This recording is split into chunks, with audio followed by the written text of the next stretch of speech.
Ustadz, kalau tidak ada satupun tanda-tanda amal yang diterima tadi, gimana Ustadz?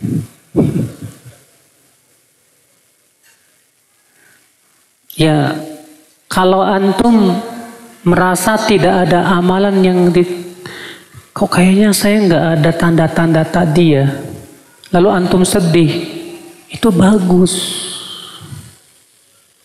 Yang musibah itu nggak ada tanda-tanda, tenang-tenang aja, cuek.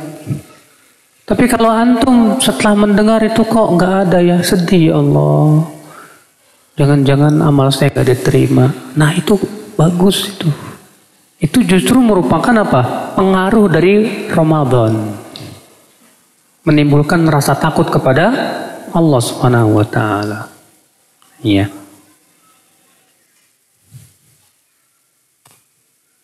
Tadi jelaskan bahwa konsekuensi cinta ketaatan senang ketika melihat sesama muslim yang selalu taat kepada Allah dan Rasul-Nya. Begitu pula sebaliknya. Saya pernah bahkan sering ketika melihat dan sholat di belakang orang yang tidak sesuai sunnah, bahkan sedikit aneh, muncul rasa tidak suka Ustadz. Pak, sesuatu yang tidak sesuai dengan sunnah Rasul itu bukan taat namanya. Disebut taat, disebut amal soleh kalau sesuai dengan tuntunan Rasul. Kalau tidak sesuai dengan tuntunan Rasul, itu bukan ketaatan, itu bukan amalan soleh. Kalau hati antum menyukainya justru salah. Kita tidak boleh suka kepada orang yang buat ibadah yang tidak pernah dituntunkan oleh Rasulullah Sallallahu Alaihi Wasallam. Justru hati kita harus ada pengingkaran. Maka kalau antum mengingkari, kok cara sholat dia aneh, nggak sesuai dengan tuntunan Rasul. Tadi dulu, antum merasa aneh gara-gara antum nggak tahu atau gimana nih? Karena banyak orang terkadang Pak terbiasa sholat dari kecil begini, pas ngelihat orang yang sholatnya gerak-gerakin, apaan sih itu? Aneh gitu kan? Nah yang kita merasa aneh ini akibat daripada apa dulu? Kalau akibat daripada ketidaktahuan kita, berarti kita harus cari tahu. Tapi kalau merasa aneh dalam artian kita sudah tahu dalilnya, pendapat ulama yang sudah kita pelajari dan kita yakin ini jelas tidak sesuai dengan tuntunan Rasul, memang kita harus mengingkari. Ya, harus ada di hati kita. Ustadz, bermaksiat setelah Ramadan menggugurkan seluruh amalan Ramadan enggak Ustadz? Tergantung jenis maksiatnya. Maksiatnya kayak gimana? Kalau maksiatnya syirik, jelas batal semuanya. Kalau maksiatnya ujub tadi dengan berbangga dengan amalan, ya batal. Kalau maksiatnya durhaka sama orang tua, bagaimana? Terjadi ikhtilaf para ulama. Apakah dosa besar bisa menggugurkan sebagian amal atau tidak? Jumhur ulama mengatakan dosa besar bisa menggugurkan amal. Dalilnya hadis riwayat Abu Daud. Rasulullah bersabda, nanti di hari kiamat ada orang yang datang membawa pahala sebesar-besar gunung Tihamah. Lalu Allah hancur leburkan pahalanya. Lalu ditanya oleh para sahabat, siapa wahai Rasulullah? Kata Rasulullah, itu orang apabila bersendirian dengan maksiat berani melanggarnya. Saat dia sendiri, nggak ada orang yang lihat, berani melanggar, gara-gara itu Allah hancur leburkan amalannya. Sehingga kata jumhur itu menunjukkan bahwa dosa besar bisa menghancurkan amal. Hati-hati.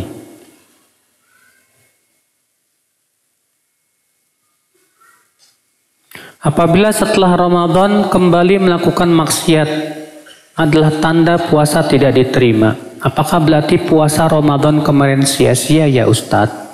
Tidak menghasilkan pahala apapun. Saya mau tanya, sampai detik ini setelah Ramadan siapa yang nggak berbuat maksiat? Ngacung. Hah? Sampai detik ini, sampai jam ini, jam berapa nih? Hah?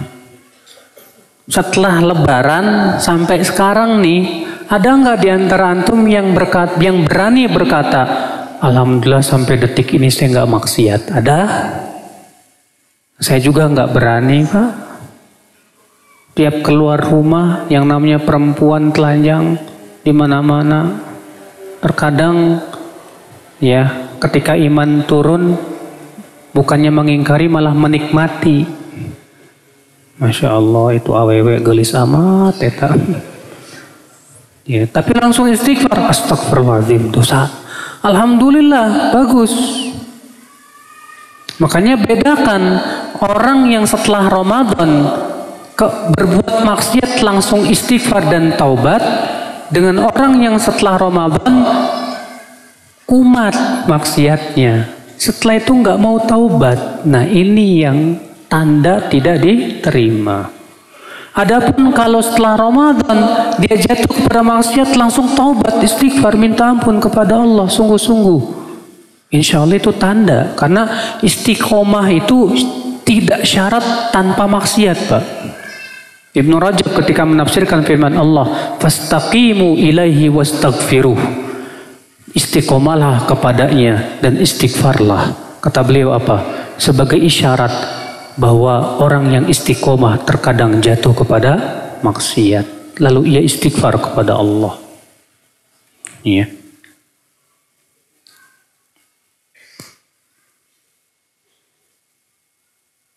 Masuk surga dan masuk neraka tergantung akhir amal kita. Betul. Terus pertanyaannya apa? Bingung. Betul itu Pak, pernyataan itu betul sekali. Iya. Kata para ulama, al-ibrah bil khawatim. Dalam masalah amal yang Allah lihat itu ujungnya, bukan awalnya. Antum di awal-awal ngaji, soleh, Masya Allah. Udah tua, ganjen. Suka godain cewek dan yang lainnya. Mati di atas itu, ngeri Pak. Iya. Yang Allah lihat bukan awalnya, yang Allah lihat apa? Akhirnya. Kalau gitu Ustaz, mumpung muda saya maksiat dulu. Lah, pas maksiat mati, terus gimana? Makanya akhi, istiqomah itu penting. Ya. Dan antum jangan merasa pede hanya karena jenggot antum udah panjang, celana antum udah cingkrang, kayaknya sorga nih saya. Jangan juga, nggak boleh. Ya.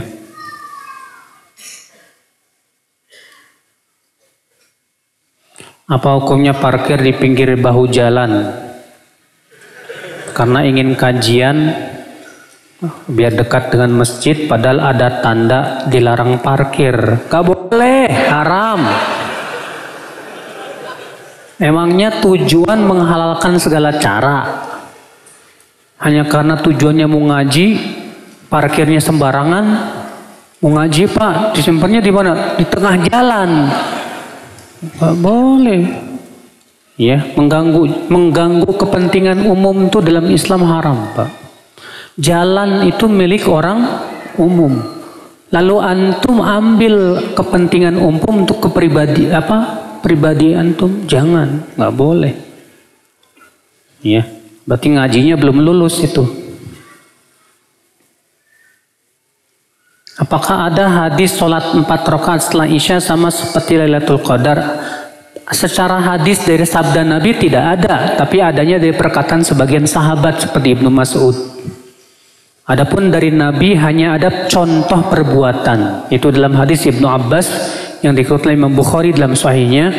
Rasulullah SAW setelah sholat Isya pulang ke rumahnya dan sholat 4 rakaat. Itu ada dalam Sahih Bukhari.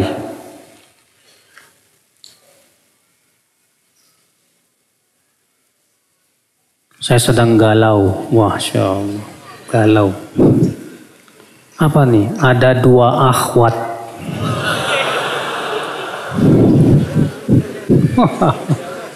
yang mengajukan diri untuk dinikahi oleh saya. Ini nggak salah nih. Ini kayaknya super ganteng nih ikhwannya nih.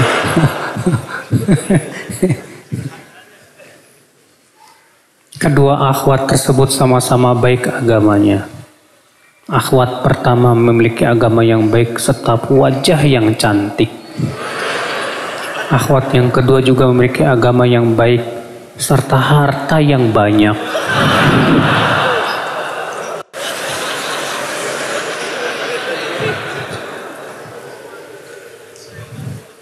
Mana yang harus saya pilih? Karena keputusan akhirnya besok, Ustadz.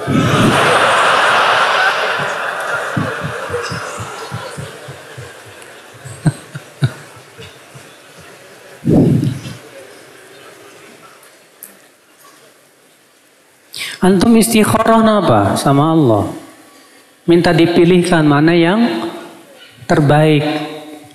Istikharah dan tanda dikabulkan istikharah antum tuh dipermudah. Ya. Coba antum pertimbangkan. Kalau satu agamanya baik, hartanya banyak, berarti antum matre. Agamanya baik, wajahnya cantik, tapi hartanya nggak banyak. Emang yang menafkahi istri siapa? Kewajiban menafkahi itu siapa? Suami. Terus kalau antum punya istri hartanya banyak, berarti antum enak-enak aja gitu, nggak nafkahi? Enggak. Kalau ana sih, kalau ana ya pilih yang pertama. Iya dong. Karena tujuan menikah itu untuk penundukan pandangan. Sekarang kalau istri kita nggak cantik, nggak bisa menundukkan pandangan, ngelihat aww lain, ya. Tapi kalau cantik, pas ngelihat istri, masya Allah cantik banget istri saya, udah cukup, alhamdulillah. Adapun masalah harta kan kewajiban untuk menafkahi suami, bukan istri. Ya. Nah itu. Ini hebat banget ya, sampai ada yang menawarkan diri. Sama saya nggak ada tuh.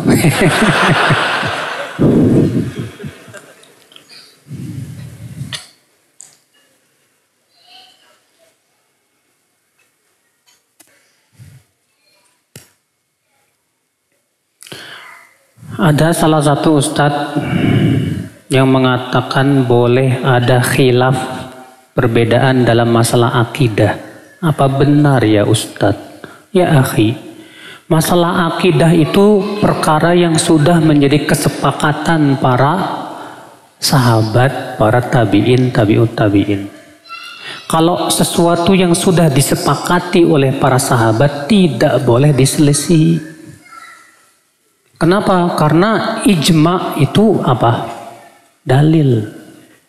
Yang namanya hukum Islam itu dasarnya apa? Al-Quran, hadis, ijma.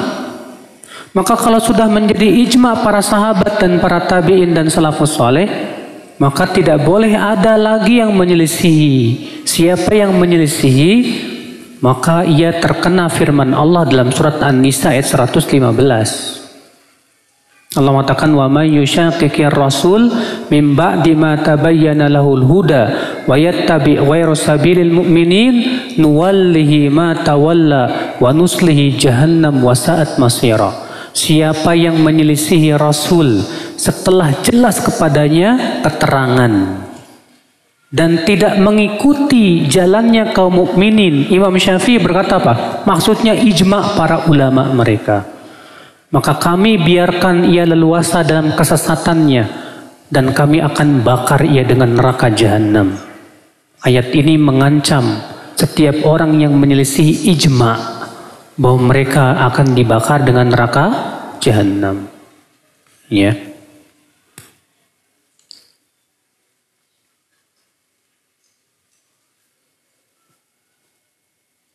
Bolehkah ziarah ke makam wali dengan niat ziarah kubur? Ziarah kubur itu Pak, jangan hanya khusus kepada wali saja Pak, tapi juga kepada kerabat kita, orang soleh dan yang lainnya. Tapi dengan catatan yang pertama, tidak boleh mengadakan perjalanan jauh. Karena disebutkan dalam hadis, la tushaddur rihal illa ila thalathati masajid. Tidak boleh mengadakan perjalanan jauh kecuali ketiga masjid saja. Yang kedua, niatnya ziarah kubur itu untuk mengingat kehidupan akhirat. Bukan niatnya mau ngalap berkah. Ya. Karena keberkahan itu milik Allah semata. Tidak boleh menyatakan sesuatu berkah kecuali dengan dalil.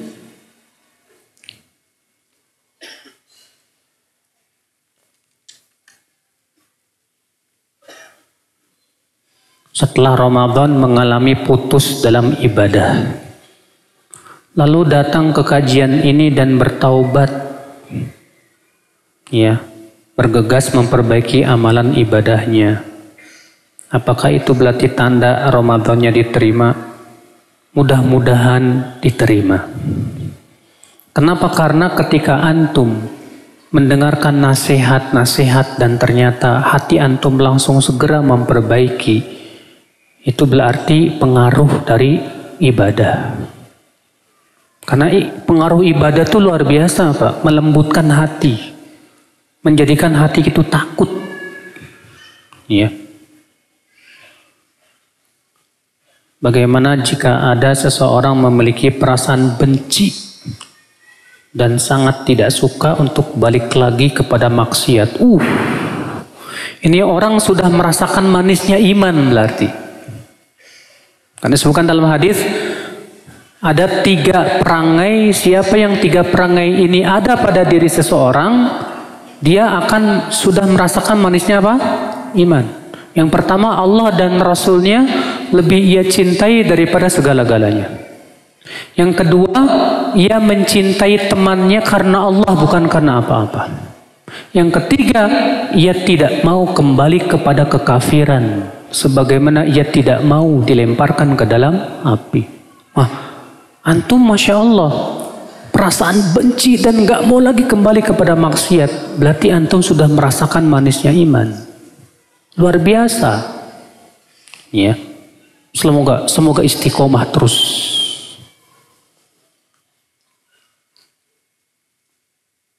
Ana punya janji mau menikahi akhwat setelah selesai kuliah.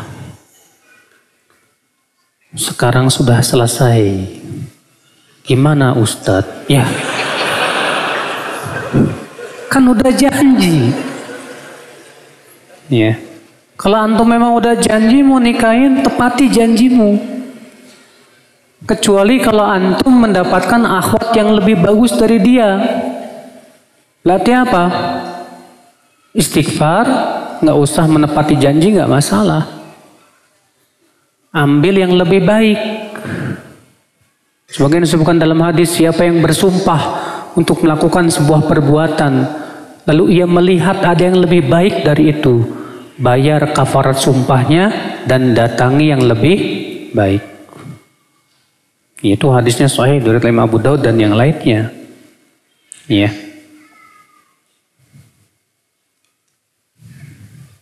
Jangan janji-janji segala. Emang kenapa sih sampai janji segala? Janji deh mau nikahin kamu habis lulus. Susah memang Pak kalau udah jadi jatuh cinta itu. Saya minta tolong jelasin hukum minta air doa kepada ustadz yang dipercaya berkah. Pak, keberkahan itu milik Allah. Yang kedua, antum minta jampi-jampi dari ustadz itu berupa apa? Doa-doa yang baik, bacaan Quran, untuk tujuan apa? Kalau untuk tujuan ruqyah karena antum sakit nggak apa-apa. Ada contohnya di zaman Nabi, di mana Nabi membacakan Al-Quran ke air, kemudian airnya diguyurkan kepada orang yang sakit, maka boleh diminumkan dan yang lainnya. Adapun antum segera minta air dibacain, biar apa? Biar berkah. Mana dalilnya? Ya.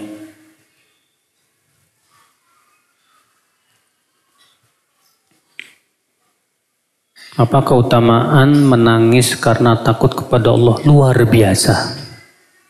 Kata Rasulullah, al-ainan la tamassuhuman nar. Ada dua mata yang tidak akan disentuh oleh neraka. Yang pertama, ainun tahrusu batat tahrusu fisabilillah. Mata yang tidak tidur karena berjaga di jalan Allah. Yang kedua, ainun bakat min khasyatillah. Mata yang menangis karena takut kepada Allah. Itu mata yang tidak akan disentuh neraka. Masya Allah. Ya.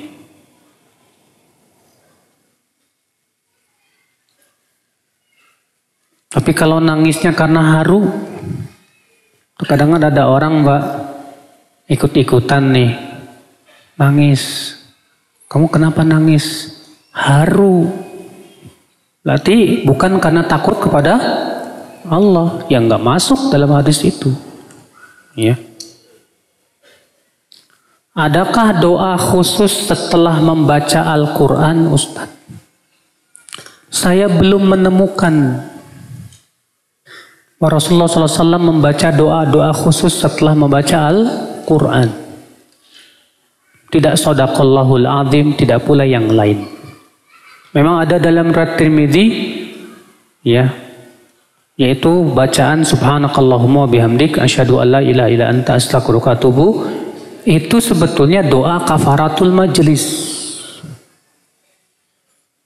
Makanya kalau kita setelah baca Quran langsung pergi, beranjak pergi, gak apa-apa baca itu. Tapi kalau setelah baca Quran masih melanjutkan lagi, tidak perlu baca doa kafaratul majlis. Ya. Disebutkan dalam riwayat Bukhari, Rasulullah bersabda kepada Ibnu Mas'ud, bacakan kepadaku Al-Quran, iqra' alayya Al-Quran. Kata Ibnu Mas'ud, aqra' alaik wa alaika unzil. Bagaimana aku akan membacakan kepadamu sementara Al-Quran turun kepadamu ya Rasulullah? Kata Rasulullah, inni uhibbu an asma'ahu min ghairi. Aku suka mendengar dari orang lain. Maka Rasulullah Ibnu Mas'ud membaca surat An-Nisa. Sehingga sampai firman Allah, فَكَيْفَ إِذَا جِئْنَا مِنْ كُلِّ أُمَّةٍ بِشَهِيدٍ وَجِئْنَا عَلَى هَؤُلَاءِ شَهِيدًا وَجِئْنَا بِكَ عَلَى هَؤُلَاءِ شَهِيدًا. Rasulullah bersabda apa? Hasbuk, cukup. Rasul cuma mengatakan apa? Cukup. Rasulullah tidak mengatakan shadaqallahul azim ataupun yang lainnya. Ya.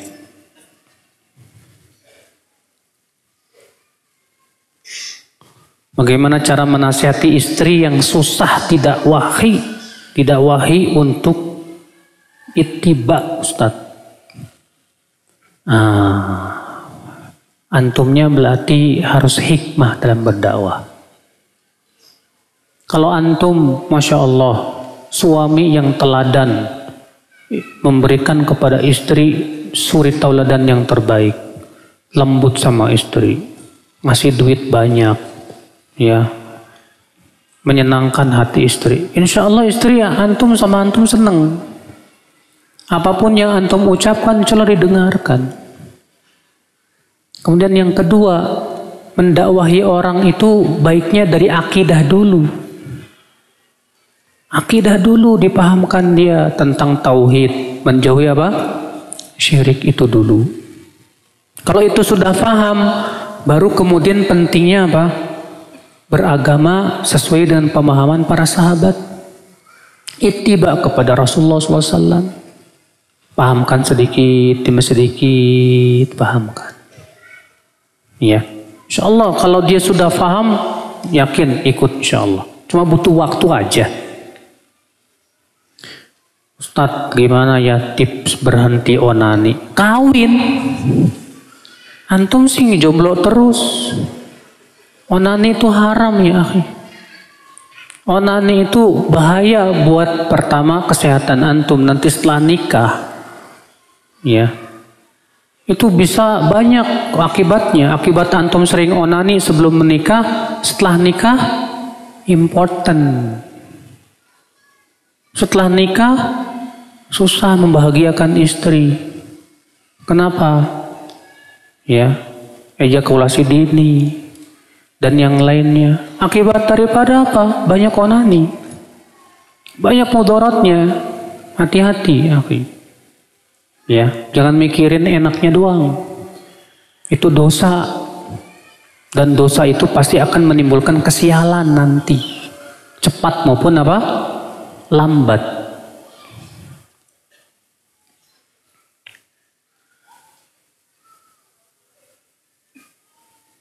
Apa hukumnya jika makan di sebuah restoran dengan aturan bayar 100.000, makan sepuasnya? Ini ikhtilaf menjadi dua pendapat ulama. Sebagian mengatakan tidak boleh. Kenapa? Alasannya karena ada goror, ketidakjelasan di situ. Sebagian ulama mengatakan boleh. Karena gorornya tidak banyak, tapi sedikit. Dan biasanya restoran pun sudah memperkirakan muatan perut seseorang. Ya.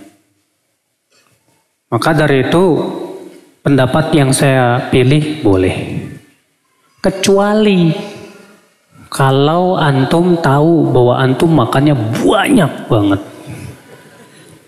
Haram antum beli makan situ. Bikin rugi orang.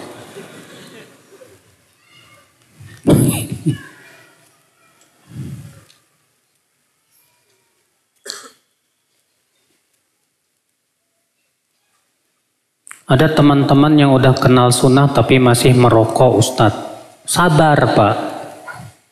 Karena untuk meninggalkan sesuatu yang sudah menjadi kebiasaan dan sulit untuk ditinggal itu butuh apa? Waktu. Kewajiban antum apa? Kasih motivasi terus. Kuatkan terus. Ya. Sebab kalau antum langsung tinggalin kasihan nanti malah futur. Malah nanti antum malah membantu setan untuk menyesatkan dia nanti. Justru kita berpikir bagaimana cara memperbaiki dia sedikit demi sedikit supaya dia mau meninggalkan rokoknya. Bantu dia, bantu.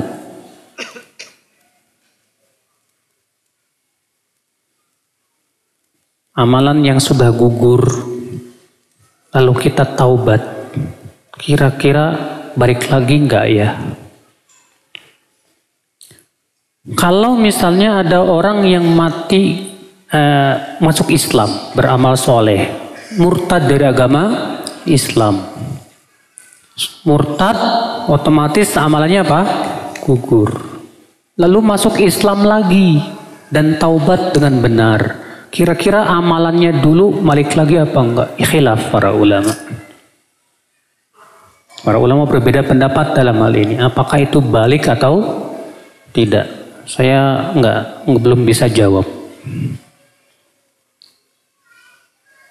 Boleh nggak sih Ustadz ngambil ilmu dari Ustadz yang tidak bisa bahasa Arab? Saya mau tanya, Al-Quran bahasa apa? Hadis bahasa apa?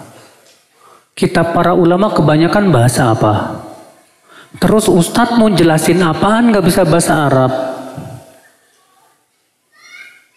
Syarat menafsirkan Quran kata para ulama harus bisa bahasa Arab. Syarat mensyarah hadis harus bisa bahasa Arab. Terus dia nggak bisa bahasa Arab. Oke. Makanya saya katakan kalau ada ustadz nggak bisa bahasa Arab, saya tidak katakan dia ustadz dan belum berhak untuk memiliki predikat ustadz. Syarat ustadz itu harus bisa bahasa Arab. Karena tugas ustadz itu memahamkan Al-Quran dan hadis. Sementara Al-Quran bahasa Arab, hadis bahasa Arab. Oke. Ya. Kitab-kitab ulama yang sudah diterjemahkan ke bahasa Indonesia berapa sih? Paling baru 1%-nya. Kebanyakan belum diterjemahkan. Penting sekali bahasa Arab itu. Sampai Imam Syafi'i berpendapat mempelajari bahasa Arab itu fardu ain. Wajib, semua umat Islam wajib belajar bahasa Arab. Ya.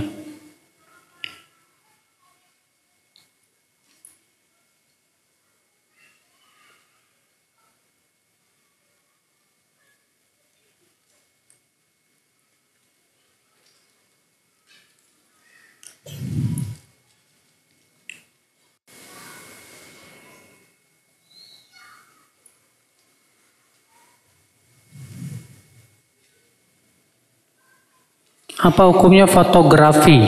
Apa yang antum foto? Awewe, haram. Kalau fotografi antum foto pemandangan alam, laut, gunung, pepohonan, nggak masalah. Tapi kalau yang antum foto manusia, lebih baik sih jangan. Walaupun memang terjadi ikhtilaf para ulama mengenai boleh tidak memfoto dengan HP. Syekh Utsaimin mengatakan apa? Boleh. Alasannya karena itu bukan menggambar. Itu hanya mengambil yang asli ditempel. Tidak ada sama sekali makna menggambar di situ. Menggambar itu dengan tangan. Dan itu pendapat yang saya rojihkan. Namun kata Syekh Utsaimin, walaupun demikian tetaplah berhati-hati. Allahu a'lam. Segera cukup sampai di sini. Subhanakallah bihamdik. Asyhadu an la ilaha illa anta astaghfiruka wa atubu ilaik. Assalamualaikum warahmatullahi wabarakatuh.